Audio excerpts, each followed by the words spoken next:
नमस्कार, मैं हूं पुण्य प्रसून वाजपेयी। देश का मिजाज मौजूदा स्थिति में कैसा है? नोटबंदी के बाद खास तौर से चुनाव 5 राज्यों में जरूर हो रहे हैं, लेकिन चुनाव अगर इस देश में हो जाए तो मिजाज कहता क्या है, उसी को लेकर बात होगी। हमारे साथ राजनीतिक दलों के तमाम नेताओं की मौजूदगी, वरिष्ठ पत्रकार की मौजूदगी, सैफोलॉजिस्ट की मौजूदगी, चर्चा लगातार होगी। लेकिन आइए जरा समझने की कोशिश की जाए। 30 दिसंबर से लेकर 9 जनवरी तक के बीच में किया गया ये सर्वे, और इस सर्वे के जरिए इस बात को पता लगाने की कोशिश कि मौजूदा वक्त में क्या स्थिति है देश के मिजाज में। जो हमने इसको सर्वे किया है, ये दरअसल इंडिया टुडे और कार्वी के जरिए कराया गया है। सैंपल साइज इसका 12,143, संसदीय क्षेत्र 97, विधानसभा क्षेत्र उसके हिसाब से देखिए तो 194, राज्य 19 और 30 दिसंबर 2016 से लेकर 9 जनवरी 2017 तक के बीच का ये सर्वे है। ठीक है संजय जी, ये सर्वे का साइज बहुत बढ़िया साइज है। 12,000 का सैंपल बहुत बड़ा सैंपल होता है। सैंपल बड़ा है, बहुत बड़ा। ओके, बात आगे बढ़ाते हैं। अगर चुनाव हो गए, कितने वोट किसे मिलेंगे, शुरुआत यहीं से कर दे रहे हैं। और यह बड़ा रोचक है कि जो 2014 में चुनाव हुए थे, जिस वक्त पूरे उफान पर प्रधानमंत्री मोदी की छवि थी और उसके जरिए देश में एक ऐसी करवट ले रहा था जिसमें पूर्ण बहुमत के साथ बीजेपी सत्ता में आई थी, और अगर मौजूदा वक्त में क्या ये छवि कहीं ज्यादा बढ़ती चली गई है? जी, एनडीए 42% वोट उसके हक में है, यूपीए 25%, एक बहुत बड़ा अंतर, और 33% अन्य के हिस्से में आ रहे हैं। तो एक बड़ी उछाल है इस दौर में। आप समझ सकते हैं इसका क्या मतलब है, क्योंकि ये एक स्थिति, हम एक दूसरी स्थिति आपको दिखा दें, क्योंकि लगातार हम जो कर रहे थे वो अगस्त में भी किए थे, 2015 में भी किए थे, 2016 में भी किए थे, 2017 में भी किए थे। उसकी एक तस्वीर दिखाते हैं कि किस तरीके से लाभ मौजूदा वक्त में हो रहा है। उसका बहुत साफ हिसाब है कि ये लगभग 5% का इजाफा कैसे हुआ है सफर दर सफर। इसको हम जरा तेजी से लाने की कोशिश करते हैं कि जिससे आप समझ पाए कि इसके अतीत में जो हम लगातार तीसरा सर्वे है चूंकि मोदी सरकार के आने के बाद, वो सर्वे बहुत साफ बतलाता है कि 2015 के अगस्त में 37% था, फिर 40% हुआ, 42% हुआ, वो हिस्सा छोड़ के आगे निकल चल रहे हैं। अगर इसे सीट में मौजूदा वक्त में कन्वर्ट कर दिया जाए तो क्या होगा? तब यह होगा कि दरअसल मौजूदा वक्त में जो बीजेपी सरकार है, एनडीए की सरकार है, वो 360 तक छू सकती है। यकीनन 360, यानी इस बात का जिक्र लगातार होता है कि जादुई आंकड़ा 272 का, और उसमें बीजेपी अपने बूते 280 सीट तक ले गई थी, सहयोगियों के साथ 300 पार कर गई थी। लेकिन ये 360 और यूपीए 60, यानी इसमें कांग्रेस के साथ सहयोगी दल भी हैं और अन्य के हिस्से में 123। ये एक स्थिति है। ये भी बड़ी तेजी से इजाफा हुआ है। इससे पहले जो हमने देखा था फरवरी 2016 में, वो 286, फिर 304 और अब 360 तक की स्थिति पहुंच गई है। इसका अगला मिजाज ये है कि इस दौर में कौन है बेहतर उम्मीदवार, क्या ये दिखाया जाए? बेहतर उम्मीदवार कौन है और किसके हक में कितना बड़ा गैप है, ये थोड़ा समझना चाहिए। क्योंकि जब इतनी बड़ी तादाद में सीट मिल रही है, इतने ज्यादा फीसदी वोट मिल रहे हैं, तो कौन है पीएम का सबसे बेहतर उम्मीदवार और उसके पक्ष में कितना कुछ है? ये देखिए, 65% नरेंद्र मोदी, महज 10% राहुल गांधी, 4% सोनिया गांधी। ये एक स्थिति है। और उसमें नीतीश कुमार 2%, प्रियंका गांधी 2%, अरविंद केजरीवाल 2%। यानी एक तरफ अगर इतना ज्यादा हिस्सा है, हालांकि बाकी अन्य की भी राय है, उसमें बीजेपी में 1% अरुण जेटली, यानी अरुण जेटली दूसरे नंबर पर कहीं नजर आ रहे हैं। इसका जिक्र भी होगा, ये क्यों नजर आ रहे हैं। बीजेपी अध्यक्ष अमित शाह 1% वोट के साथ नजर आ रहे हैं। मुलायम सिंह, मायावती 1% लोगों के जहन में यह है कि ये चेहरे हैं जो राष्ट्रीय क्षितिज पर आ सकते हैं, लेकिन आ सकते हैं वाला हिस्सा है, क्योंकि एक तरफ मोदी के पक्ष में 60% से ज्यादा अगर ये स्थिति बन रही है, तब ये दूसरा हिसाब, इसके आगे चलिए। इसमें है बतौर प्रधानमंत्री मोदी का प्रदर्शन रहा कैसा। इसके आंकड़े हम आपको दिखलाते हैं, क्योंकि अच्छा, बहुत अच्छा, औसत क्या रहा, ये एक महत्वपूर्ण सवाल होता है कि क्या है लोगों के जहन में। बीते 2.5-3 साल होने को आए हैं, तो बतौर पीएम मोदी का प्रदर्शन कैसा रहा? 27% लोग कहते हैं बहुत अच्छा, 42% कहते हैं अच्छा, मिला दीजिए 69% लोगों की राय है कि हाँ। और ये इतना ज्यादा है हिस्सा कि जो 2014 का जो वोट मिला था 31%, उसकी तुलना में देखिए तो दुगना की स्थिति में ले आकर टिक रहा है। औसत 19%, बहुत खराब और बहुत ज्यादा खराब वाली स्थिति 9% है। इसका मतलब यह हुआ कि इस देश के भीतर जो विरोध या गुस्सा या इन सब की बात होती है, यह बड़ा छोटा सा हिस्सा है। और प्रधानमंत्री मोदी अक्सर अपने भाषणों में जिक्र करते हैं और यह बात निकल कर भी आती है। वो कहते हैं हम तो अपने रास्ते चलेंगे, विरोध करने वालों की तरफ ध्यान न दीजिए, एक सकारात्मक काम हम कर रहे हैं, उस दिशा में हम लोग काम करते चलेंगे। तो यह है बतौर प्रधानमंत्री।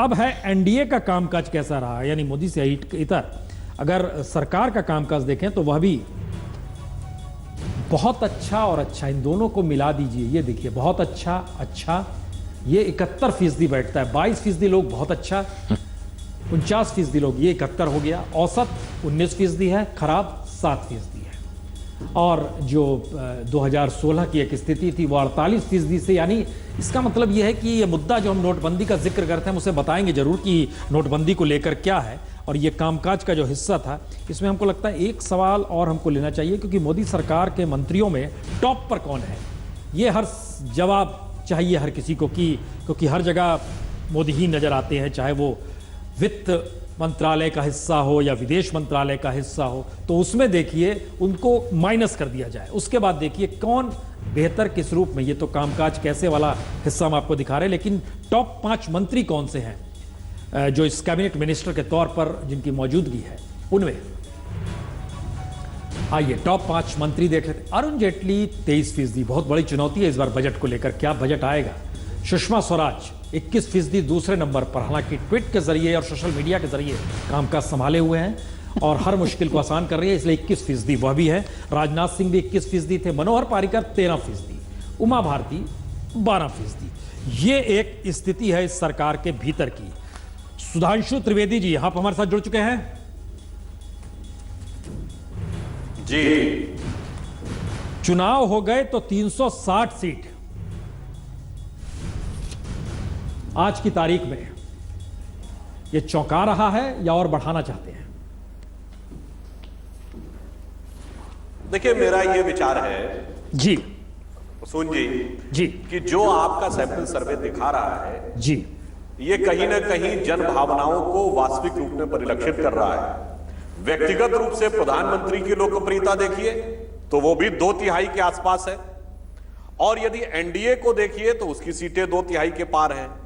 तो यह स्पष्ट दर्शा रहा है कि हमारे प्रतिपक्षी जिस प्रकार से विरोध कर रहे हैं वो यथार्थ से कटे हुए हैं, जमीन से कटे हुए हैं, और वह निरंतर गलतियां करते हुए भी जन भावनाओं को या तो समझ नहीं पा रहे हैं या समझना चाह नहीं रहे। क्योंकि आपका सर्वेक्षण हो या हाल ही में संपन्न उपचुनाव हो, यानी आप सर्वे को देख लें या रियलिटी को देख लें, और देश के भिन्न भिन्न भागों में, असम, मध्य प्रदेश, राजस्थान, गुजरात, चंडीगढ़, ऐसा नहीं कि किसी एक जगह पे, हर जगह परिणाम हमारे अनुकूल आए हैं। ओके, हम 1 मिनट इस पे आ रहे हैं, क्योंकि एक मिनट सुधांशु जी, 1 मिनट आपने जो बात का जिक्र किया, खुशबू, 5 राज्यों में चुनाव जरूर हो रहे हैं, लेकिन जिस तरीके से ये पूरा सर्वे नजर आ रहा है, यह 2014 के भी आगे की स्थिति को दिखा रहा है।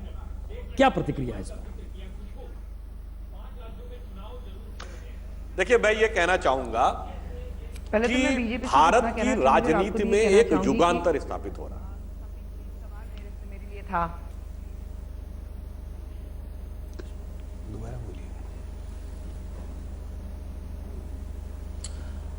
बोलिए खुशबू जी। जी ओके, पहले तो मैं ये कहना चाहूंगी कि जो सर्वे होता है वो पोल एग्जिट्स होते हैं, उसके पहले सर्वे लिया जाता है, लेकिन हर वक्त जो एक बदलाव हम देखते रहते हैं वो होता रहता है। अभी हाल ही में हमारे यहाँ पर जो इलेक्शन हुए थे, असेंबली इलेक्शंस हुए थे, उसमें भी आखिर वक्त तक जो था पोल एग्जिट्स कुछ और बता रहे थे और रिजल्ट कुछ और आया था। तो ये तो उतार चढ़ाव और गलतियां जो एग्जिट पोल्स बताती हैं या प्री पोल्स बताते हैं, उसको हम हाथ में रखकर उसी को हम बाइबल बनाकर, उसी को भगवत गीता या कुरान बनाकर हम चल नहीं सकते। बदलाव आता रहता है। पोलिंग के लिए अभी वक्त है, तो पोलिंग की बात हम बाद में करेंगे, लेकिन पिछले 2014 से अब तक की जो आप बात करेंगे वो रिजल्ट आने के बाद ही आपको पता लगेगा कि किस तरह से ये जो रिजल्ट जो होते हैं, आपने जो बिल्कुल सही कहा कि हर जगह से मोदी जी नजर आते रहते हैं, हमारे प्रधानमंत्री नजर आते रहते हैं। उसकी वजह यह है कि इनका जो पीआर वर्क होता है, एक कंपनी होती है जो अपना पीआर वर्क करवाती है, जो हम जितने भी एडवर्टाइजमेंट्स होते हैं, जो एडवर्टाइजमेंट्स हम देखते रहते हैं, उसमें हमेशा ये रहता है कि मैं आई फिनिश संबीर जी, मैं खत्म कर लूं। जितने भी हम पब्लिसिटी देखते हैं, एडवर्टाइजमेंट देखते हैं, या जो भी एक जो कमर्शियल हम टेलीविजन पे देखते हैं, वो एक कंपनी को सौंपा जाता है कि वो डिसाइड करेगी कि उसको कैसे आगे बढ़ाया जाए। वो एक प्रोडक्ट जो है, प्रोडक्ट को कैसे लेके आगे बढ़े। तो हम जो यहाँ पर देख रहे हैं वो हमारे प्रधानमंत्री को एक प्रोडक्ट बनाकर उनको प्रमोट किया जा रहा है एक पीआर कंपनी के थ्रू। तो मैं उसको सिर्फ इसी तरह से देखूंगी। मैं ये नहीं कहूंगी कि इसमें बहुत सारी बदलाव आने वाले हैं। हर जगह जिस तरह से मोदी जी नजर आते रहते हैं, हम वो यहाँ पर हमारे लिए कुछ नई बात नहीं है, हम देख चुके हैं। और ऑन द फेस जो स्ट्रैटेजी है कि वो ऑन द फेस स्ट्रैटेजी तो चलती रहेगी, लेकिन जो रिजल्ट आएंगे उसके बाद ही पता लगेगा। ये पीआर वर्क की वजह से जो आपको ये पोलिंग रिजल्ट्स दिखाई दे रहे हैं, I will not go by that. वो मेरे लिए कुरान नहीं है, बाइबल नहीं है, भगवद गीता। बिल्कुल बिल्कुल। नवेद सिद्दीकी साहब, चूंकि यूपी में इलेक्शन है, आप समाजवादी पार्टी से जुड़े हुए हैं, इसलिए सवाल जायज है। अगर राष्ट्रीय तौर पर यह स्थिति निकल कर आ रही है तो क्या असर यूपी के चुनाव पर भी आप इस छवि का देखते हैं?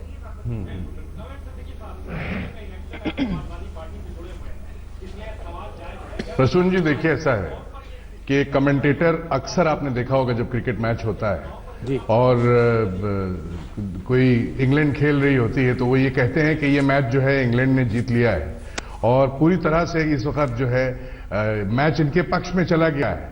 लेकिन आखिरी गेंद जब हमारा कोई इंडियन बॉलर फेंकता है और उसके ऊपर वो जहां पे रन की जरूरत होती है, चाहे 1 रन चाहिए होता है जीत के लिए या 2 रन चाहिए होते हैं, वहां पर वो उनको क्लीन बोल्ड कर देता है। तो उससे होता यह है कि आदमी सोचता क्या है, कमेंटेटर ने बताया क्या कि भाई मैच इंग्लैंड ने जीत लिया है, लेकिन परिस्थितियां जैसा कि अभी खुशबू जी ने कही, मैं खुशबू जी की बात से इत्तेफाक रखता हूं। उन्होंने कहा कि बदलाव जो है वो जरूरी है, बदलाव होता है कहीं ना कहीं, और आखिरी गेंद पे जब वो आउट करता है, इंडिया जब मैच जीतता है तो वो खुशी क्या होती है। और कमेंटेटर भी ये कहता है कि भाई देखिए ये तो हमने सोचा नहीं था, हमने तो ये सोचा था कि ये बिल्कुल इनके हाथ से मैच छीन के ले गए। फिर दोबारा वो जब अपना स्टेटमेंट देते हैं तो वो लोग कहते हैं कि मैच इनके हाथ से छीन के ले गए। तो ये कहीं ना कहीं बदलाव होता है। और ये चुनाव के बाद, ये अभी जब हमारे जिस दिन जब यहाँ चुनाव यूपी में होने वाले हैं, कहीं ना कहीं हम इसको ये देखते हैं कि आपका सर्वे है, चलिए अच्छी बात है।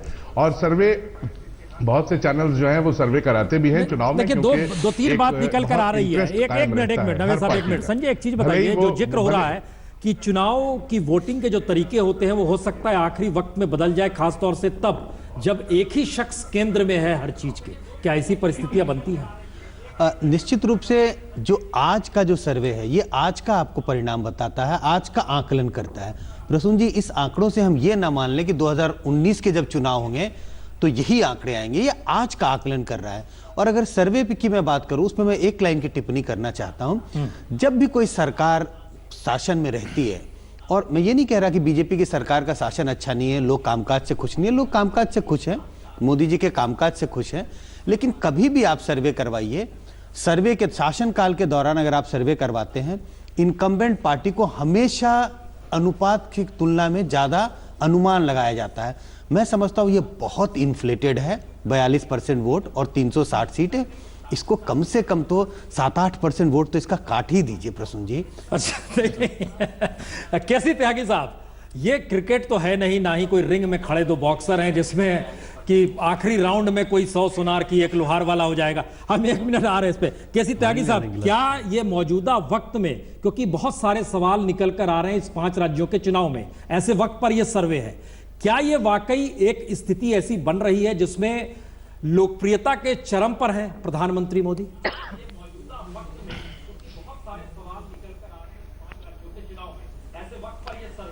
मैं अगर आपके सर्वे को सही भी मानूं जी, तो भी एक तो अभी समय काफी बचा हुआ है जी। और जैसा संजय जी ने कहा कि ये जिस दौर का आंकलन है या सर्वे है, ये वो दौर है जब नोटबंदी का जो बुरा असर था वो थोड़ा कम हुआ था जी, और समाज के एक तबके को ऐसा भी लगता है कि जो गरीब गुरबा लोग हैं उन पर उतना प्रहार नहीं हुआ, काले धन के जरिए इतना बड़े लोगों पर हुआ है। ये इस तरह का प्रचार और प्रसार करने में नरेंद्र मोदी जी कामयाब रहे और ये संपूर्ण विपक्ष की और मुख्य तौर पर जो मेन अपोजिशन पार्टी है जिसमें हम भी शामिल हैं, ये हम लोगों के लिए अलार्मिंग है। एक तो हम यूनाइटेड अपोजिशन के रूप में असर्ट नहीं कर पाए हैं इकोनॉमिक सोशल इश्यूज पर। जैसे नोटबंदी का हुआ तो कई दल तो हमारी पार्टी और हमारे नेता भी पिल पड़े। उनको नरेंद्र मोदी से शिकायत नहीं थी, उनको नीतीश कुमार जी से शिकायत थी कि नीतीश कुमार जी ने इस पर्टिकुलर स्टेप पर प्रधानमंत्री को क्यों सपोर्ट कर दिया। प्रधानमंत्री जी ने पटना में जाकर के नीतीश कुमार जी द्वारा जो पर्व मनाया गया वहां की सरकार के द्वारा 350वां गुरु गोविंद सिंह जी के लिए, उसमें ने कहा कि बिहार सरकार ने अच्छा काम किया है। उस पर पिल पिड़े हमारे अपोजिशन भाई कि नीतीश कुमार जी की प्रधानमंत्री ने तारीफ कर दी। ये तो नकारात्मक राजनीति का दौर चला है और ये एग्रेसिव पॉलिटिक्स समाजवादियों ने सबसे ज्यादा की है। केसी त्यागी साहब एक बात बताइए, नहीं, और केसी त्यागी साहब एक बात बताइए, जो गैर एक मिनट एक बात बता दीजिए, क्योंकि उन्होंने दारूबंदी को लेकर, शराबबंदी जो हुई उसको लेकर नीतीश कुमार की तारीफ की थी, लेकिन हमने देखा जब यह सवाल लगातार गूंजने लगा कि तारीफ की गई तो जेडीयू से जब यह सवाल पूछा गया कि प्रधानमंत्री पंजाब में नशे के खिलाफ क्यों नहीं बोल पा रहे हैं और वहां वो सपोर्ट करते हैं, तो आप लोगों ने खामोशी भी बरती। ऐसा क्यों था? नहीं, हमारी किसी बात पर खामोशी नहीं है। अच्छा है पुण्य प्रसन्न जी आपने सवाल कर लिया। आपके माध्यम से मैं इस कंट्रोवर्सी को परमानेंट खत्म करना चाहता हूं कि भारतीय जनता पार्टी और इसके नेता श्री नरेंद्र मोदी जी, वो कितने भी बलशाली और ताकतवर हों, जिन मुद्दों पर हमने एनडीए छोड़ा था वो मुद्दे आज भी जस के तस हैं। और हमारा मानना है कि जो अटल युग की समाप्ति हुई है उसके बाद जो नया नेतृत्व आया है उससे हमारे सैद्धांतिक मतभेद निरंतर हैं, बने रहेंगे। आपने एक दूरी बनाई, अटल युग के मुद्दों को समाप्त कर चुके, छोड़ चुके। चलिए, एक आपने दूरी। उमलेश जी, एक सवाल यहां है कि चूंकि 5 राज्यों के चुनाव हो रहे हैं और ऐसे वक्त पे हम जब राष्ट्र का मिजाज क्या है उसको लेकर आ रहे हैं, क्या आप कहीं इसकी कोई भी छोटी सी छवि भी देखते हैं इन 5 राज्यों के चुनाव में या नहीं? देखिए, पहले तो मैं हिंदी में 2 शब्द इस सर्वे पर मैं जरूर कहना चाहूंगा। एक तो भारतीय जनता पार्टी के दृष्टिकोण से यह सर्वे दिव्य है और दूसरा हिंदी का शब्द अलौकिक है। पहली बात, मैं सर्वे की मेथोडोलॉजी, सर्वे के नतीजे पर कुछ नहीं कह रहा हूं। दूसरी बात कि सर्वे ऐसे मौके पर आया है जब 5 राज्यों के चुनाव हो रहे हैं। 4 तारीख को पहला मतदान है और उत्तर प्रदेश का महासमर उसके बाद है। मुझे जो जानकारी है, भारतीय जनता पार्टी में मेरे बहुत सारे मित्र हैं और उन मित्रों से भी जो मुझे जानकारी है कि वो भी कम से कम 3 राज्यों को लेकर बहुत कॉन्फिडेंट नहीं है। तो ऐसी स्थिति में, और उसमें देश का सबसे बड़ा राज्य भी शुमार है, तो ऐसी स्थिति में इस सर्वे को हम कैसे इन 5 राज्यों की छवि से उभरती हुई जो तस्वीर है, सूरत हाल है, उसको कैसे जोड़ें, ये बहुत दिलचस्प है। और सबसे बड़ी बात है जो संजय ने कहा, और मैं सहमत हूं बिल्कुल, कि नोटबंदी के बाद का ये नतीजा है। तो ये जो परसेंटेज है, प्रधानमंत्री जी बहुत डायनेमिक हैं, बहुत प्रोएक्टिव हैं, इसमें कोई दो राय नहीं। मैं ये तो मानता हूं कि भारतीय विपक्ष में कुछ एक एक्सेप्शंस के अलावा ज्यादातर नेता इनएक्टिव और लापरवाह हैं, निष्क्रिय और लापरवाह हैं। कई पार्टियां बिल्कुल जैसे लगता है कि इसका लाभ मिला है, इसका लाभ उनको मिल रहा है, हर क्षेत्र में उनको मिल रहा है, दिखाई दे रहा है सर्वे में। लेकिन ये सर्वे जिस सीमा तक ले जाता है वो तो दिव्य और अलौकिक कह सकते हैं केवल, हम और कुछ नहीं कहेंगे। मोहम्मद सलीम साहब, क्या एक राजनीतिक शून्यता है विपक्ष के भीतर की जिसका लाभ प्रधानमंत्री मोदी को मिल रहा है और उमलेश जी जैसे जर्नलिस्ट दिव्य और अलौकिक इस सर्वे को बताने की स्थिति में आ गए हैं? अभी जब उत्तर प्रदेश का चुनाव या पंजाब का चुनाव है या गोवा में, क्या आपको लग रहा है कि वो राजनीतिक शून्यता है? आप ये कह सकते हैं कि संसदीय चुनाव के मद्देनजर रखते हुए कि सब लोग इकट्ठा खड़े क्यों नहीं हुए। लेकिन उत्तर प्रदेश में आप देखो, एक से एक दिग्गज नेता हैं और बीजेपी के पास मुख्यमंत्री का कोई कैंडिडेट नहीं है। तो यहां देश भर के लिए आप मोदी जी को जिस तरह से खुशबू जी ने कही कि एक ब्रांड किया जा रहा है, ब्रांड है। अब मुंबई का भी जब म्युनिसिपल इलेक्शन होगा तो मेयर के कैंडिडेट के बजाय मोदी जी सामने खड़े होंगे, क्योंकि एक इमेज लार्जर देन लाइफ एक इमेज बनाया गया है। अगर यह हकीकत है जो सर्वे में निकल कर आया है, और मैं मानता हूं, तो हमारे वित्त मंत्री को सीधा सीधी अमृतसर में, जहां 2014 में वो हार गए थे, उपचुनाव में जाके खड़े हो जाना चाहिए और जनता की राय लेकर के कि देखो नोटबंदी के बाद लोग कितना ज्यादा समर्थन कर रहे हैं और एक पॉजिटिव माहौल बना है, उसका प्रमाण रख सकते हैं। ओके सुधांशु जी, हमको लगता है एक जवाब दें, उसके बाद हम ब्रेक लेंगे, क्योंकि राज्यों के चुनाव में प्रधानमंत्री की कोई भूमिका होती नहीं है, लेकिन चंडीगढ़ के निकाय चुनाव में बीजेपी को जीत मिलती है तो कहा जाता है कि नोटबंदी और प्रधानमंत्री के निर्णयों की सफलता है। ऐसा क्यों? देखिए, मैं बिल्कुल ईमानदारी से कहता हूं कि राज्यों के चुनाव राज्य के मुद्दे पर लड़े जाते हैं, परंतु राष्ट्रीय दलों को राष्ट्रीय परिस्थितियां और हमारी केंद्र सरकार के उपलब्धियों और राष्ट्रीय नेतृत्व की अपार लोकप्रियता का भी लाभ मिलता है। और मैं यह भी कहना चाहूंगा प्रसून जी कि मैं ये कहता हूं कि यह सर्वे हमारे जबरदस्त तरीके से पक्ष में, फिर भी मैं कहता हूं कि सर्वेक्षण ही सब कुछ नहीं होता है। अब मैं यह भी कहना चाहूंगा कि अगर कोई यह कहे कि इसको एक प्रोडक्ट की तरह मार्केट किया गया है या चुनाव में पराजय के बाद कहे कि जनता को भरमाया जा सकता है, तो यह भारत की विवेकशील और जागरूक जनता के प्रति अन्याय है और उसका माखौल उड़ाने जैसा है। तीसरी बात मैं कहूं कि नावेद सिद्दीकी जी ने क्रिकेट का उल्लेख किया था, तो भाई साहब स्थिति तो यह है कि आप पारी की हार के कगार पर खड़े हैं, विपक्ष में खड़े होकर फॉलो ऑन के कगार के ऊपर खड़े हैं और उसके बाद भी आप उस हकीकत से रूबरू होने को तैयार नहीं हैं। और तीसरा, उर्मिलेश जी ने एक बात कही कि यह दिव्य और अलौकिक है। जब आपने दिव्य और अलौकिक शब्द का प्रयोग किया तो मैं कहूंगा सर्वेक्षण के महीने को छोड़ दीजिए, आप अलौकिक, अरे अब मैंने आप में हस्तक्षेप नहीं किया था। देखिए, आप उसको सर्वेक्षण का महीना छोड़ दीजिए, काल चक्र की गति देख लीजिए।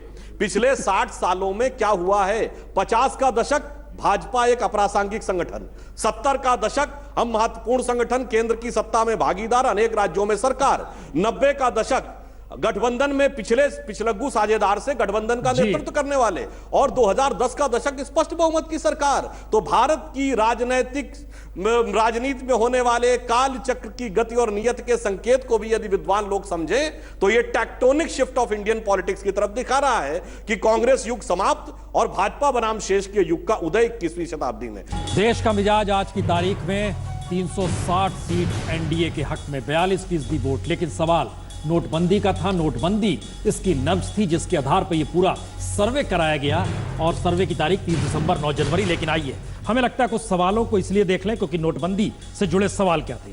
नोटबंदी पर आपकी राय क्या है? ये बड़ा सीधा सा सवाल पूछा गया, और इस सवाल के जवाब में चुनाव में विपक्ष को कमजोर करने के लिए 7% लोगों की राय, अर्थव्यवस्था कमजोर होगा, नौकरी जाएगी 7%, 45% लोगों की राय भ्रष्टाचार कालाधन खत्म करने में मदद होगी, अर्थव्यवस्था के लिए अच्छा है 35%। ये एक राय निकल कर आई। अमल कैसा किया गया, दूसरा सवाल इसके बाद था, जो उसमें मुश्किल हालात थे देश के भीतर, लेकिन उस पर भी एक राय जो निकल कर आई, बहुत बुरा 19%, बेहतर हो सकता था 36%, यानी 55% लोग की राय अच्छी नहीं, 37% लोग कहते हैं बहुत अच्छे से अमल हुआ। तीसरा सवाल, इससे जनता को फायदा हुआ या नुकसान हुआ? उसमें एक स्थिति यह बनी कि हां 51% लोग कहते हैं फायदा हुआ, 45% लोग कहते हैं नहीं फायदा हुआ। ये एक 50% से ज्यादा जरूर है, लेकिन 45% लोग की राय भी अच्छी नहीं है। मोदी सरकार की कैशलेस नीति कैसी है, जिसका जिक्र बार बार हो रहा है डिजिटलीकरण के जरिए, उसमें था कि कैशलेस को बढ़ावा नहीं हुआ है नोटबंदी से 34%, और कैशलेस को बढ़ावा हुआ है 58% लोगों की राय। अगला सवाल था बीजेपी को क्या इससे विधानसभा चुनाव में लाभ होगा? ये चूंकि 5 राज्यों के चुनाव हो रहे हैं उसके मद्देनजर बहुत था। उसमें है 56% लोग कहते हैं होगा, 28% लोग कहते हैं नहीं होगा। उसके बाद का सवाल था क्या ये राजनीतिक चंदे पर भी प्रहार अब किया जाना चाहिए? नोटबंदी के बाद 61 लोगों की राय किया जाना चाहिए, 21% नहीं के पक्ष में। और इसके बाद था इनकम टैक्स में अब कमी कर देनी चाहिए, यकीनन इसमें बड़ी सहमति थी, 68% लोग कहते थे जी, तो क्या ये बजट में नजर आ सकता है या नहीं, यह दूर की गोटी। लेकिन 18% लोग सिर्फ कह रहे हैं नहीं। और अब इससे आगे का सवाल था कि 2019 में तब कौन शख्स है जो चुनौती देगा, नंबर 1 पर कौन है। इसमें नाम है सबसे ऊपर राहुल गांधी का 28% के साथ। दूसरी स्थिति नीतीश कुमार जो नोटबंदी के पक्ष में आकर खड़े हुए थे 13%, केजरीवाल 7%, सोनिया गांधी 9%, प्रियंका गांधी 3%, ममता बनर्जी 4%, नवीन पटनायक 2%, मुलायम सिंह यादव 3%, मायावती 3%। ये एक स्थिति बनी। खुशबू, अब यहां पर सवाल है, नोटबंदी को लेकर विपक्ष की एकजुटता कमजोर पड़ी। राहुल गांधी तो लगातार कहते रहे, बोलते रहे, लेकिन ममता के साथ लेफ्ट नहीं आएगा, जेडीयू ने विरोध कर दिया, जेडीयू के साथ आप बिहार में एक साथ हैं, तो क्या विपक्ष एकजुट ना हो पाया? ये एक मैसेज जनता में गया। खुशबू,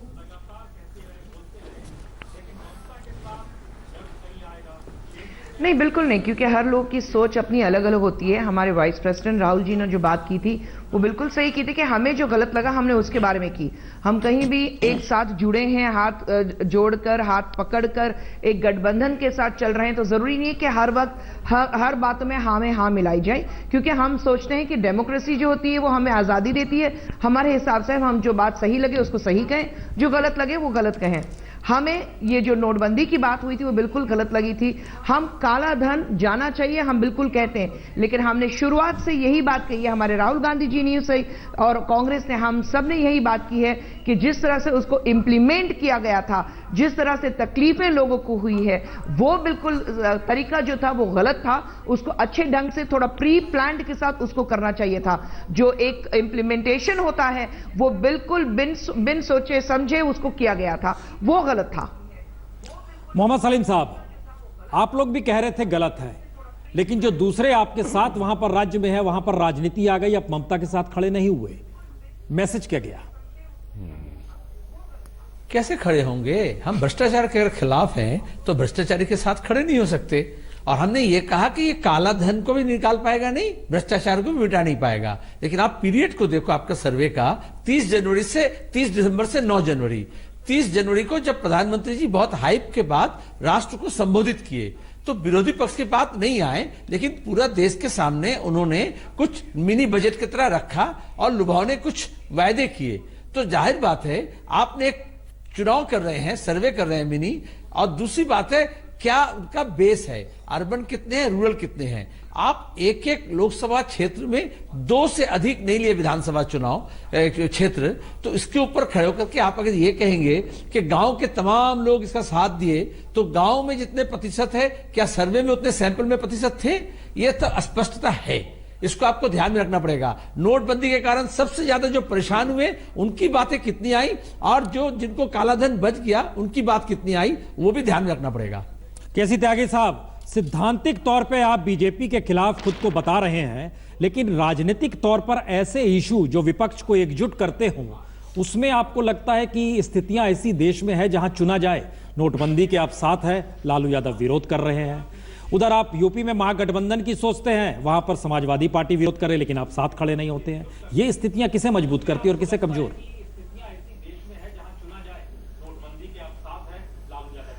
नहीं, हमने तो बिहार चुनाव के दौरान वो कार्य किया है जो देश के अंदर कोई पॉलिटिकल पार्टी नहीं कर पाई है। जब नरेंद्र मोदी जी का रथ रुक नहीं पा रहा था, तो दिल्ली के बाद हमने अपने 15 साल के राजनीतिक मतभेद बुला करके और अपने 50 सिटिंग एमएलए के टिकट काट करके महागठबंधन बनाया था और नीतीश जी के नेतृत्व में बीजेपी को 3/4 से हराया था। हमारी उम्मीद और अपेक्षा थी कि कांग्रेस पार्टी बड़ी पार्टी है, वो इसी तरह का कार्य आसाम में करेगी। हमें कांग्रेस के रुख से निराशा हुई जब उन्होंने अजमल साहब की पार्टी और आसाम गण परिषद, जिसके लिए नीतीश कुमार जी कांग्रेस पार्टी के नेताओं के पास गए, उन्होंने उनको साझेदार बनाने से मना कर दिया। अगर आसाम में महागठबंधन होता तो वहां कांग्रेस पार्टी जीतती और भाजपा हारती। उत्तर प्रदेश में हमारी बहुत इच्छाएं अभिलाषाएं नहीं थी। हम बस जैसे काशीराम जी ने, मुलायम सिंह जी ने 1993 में बाबरी विध्वंस के बाद मोर्चा बनाया था, हम ऐसे मोर्चे की अपेक्षा करते थे। इसमें भी हमें समाजवादी पार्टी के मित्रों से और कांग्रेस पार्टी के मित्रों से शिकायत है कि ये बिहार की तरह का महागठबंधन बनता। मेरी इच्छा है और मैं चाहता हूं कि ये गठबंधन जीते। वहां गैर बीजेपी सरकार बने, लेकिन जिस तरह का कॉम्प्रिहेंसिव ब्रॉडबेस गठबंधन बनना चाहिए था और संभव होता तो उसमें वामपंथियों को भी शामिल करते, जैसे लोकसभा के चुनाव में हमने भी वामपंथियों को एंगेज किया था। चूंकि कमजोरी होने के बावजूद भी देश में एक गरीब लोगों के पक्ष में ईमानदार राजनीति के प्रतीक के रूप आप में जब इन बातों का वामपंथी दल जिक्र उभरे कर रहे हैं, इसलिए नवेद हम सिद्दीकी उत्तर साहब जिस प्रदेश बात से- का जिक्र केसी त्यागी साहब कर रहे हैं, हमें लगता है दो सवाल आपसे जुड़े हुए हैं। पहला, नोटबंदी का असर यूपी के चुनाव पर क्या पड़ेगा, और खास तौर से जब जनता दल यूनाइटेड का मानना है और वो उस महागठबंधन की आपके हक में सोचती है, तो ये पॉलिटिकल कंट्रडिक्शंस हैं क्या?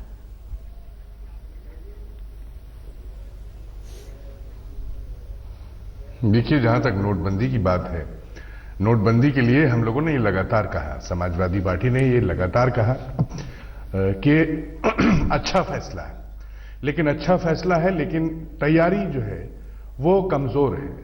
चाल एक अच्छी चली, बिसात एक अच्छी बिछाई, लेकिन वो उस बिसात पे चाल जो है वो जरा जल्दबाजी में चल गए, उससे लोगों को कहीं ना कहीं दिक्कत हुई, परेशानी हुई। ये चीज सामने निकल के आई है और कहीं ना कहीं अब आपके सर्वे की बात है, अब हम सर्वे आपने कराया है तो जाहिर है जायज सर्वे है, हम उसका सम्मान करते हैं, लेकिन अब हम अभी भी ये कहते हैं कि उत्तर प्रदेश में जहां जहां अभी हम लोग देख रहे हैं, या सोशल मीडिया पे अगर आप आ जाइए तो सोशल मीडिया एक आपकी इलेक्ट्रॉनिक मीडिया हो गई, एक प्रिंट मीडिया हो गई, और अब एक सोशल मीडिया भी बहुत स्ट्रांग है आज की तारीख में, क्योंकि वो डायरेक्ट इंसानों से जुड़ी है, पल भर में आपको कहां से कहां पहुंचाती है जी। उसमें ये साफ निकल के आ रहा है कि लोग नोटबंदी से परेशान हैं। जो मौतें हुई हैं प्रसून भाई, 150 से ऊपर जो मौतें हो गई, उसका जिम्मेदार आखिर कौन है?